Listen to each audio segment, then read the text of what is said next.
En représailles à l'attaque d'Israël par le Hamas, l'armée israélienne a lancé son opération donc Sabre de fer. C'était dès samedi, en visant des bâtiments présentés comme des positions stratégiques du Hamas. Les conséquences sont lourdes aussi pour les habitants de la bande de Gaza. On voit ça avec nos éclaireurs. Fanny Wegscheider, quelle est la situation à Gaza ?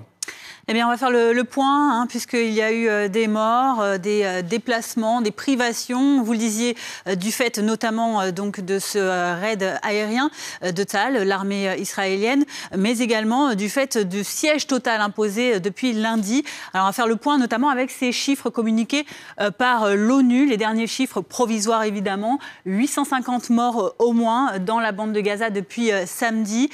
Quant au nombre, vous allez voir, de déplacés, il est très important également, plus de 263 000 également depuis samedi. Ça représente plus d'un dixième de la population. Il y a plus de 2 millions d'habitants sur ce petit territoire de la bande de Gaza.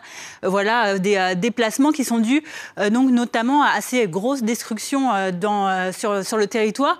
Et vous allez voir un territoire qui est très compliqué et c'est un véritable dédale, un véritable labyrinthe urbain qui est truffé de ruelles très encaissées, mais aussi de dizaines de kilomètres de souterrains, de tunnels souterrains qui sont utilisés notamment par le Hamas, qui pourrait éventuellement aussi se servir de la population comme de véritables boucliers humains. Autre dégâts, les dégâts matériels, selon l'ONU, à l'heure actuelle, il y aurait au moins 1000 logements qui auraient été totalement détruits et 560 autres logements très lourdement endommagés. Tout ça, ce sont donc les conséquences de cette opération Sabre de fer. Il y a aussi les conséquences, je le disais, de cette riposte, de ce siège total imposé depuis lundi par Israël, avec des coupures d'eau, des coupures d'approvisionnement en nourriture, d'électricité, de gaz, pour une population qui est donc livrée à elle-même. L'ONU dénonce ce siège total. Pour elle, il est interdit par le droit international humanitaire et de nombreuses ONG également demandent l'ouverture d'un corridor humanitaire pour pouvoir apporter de l'aide médicale à la population.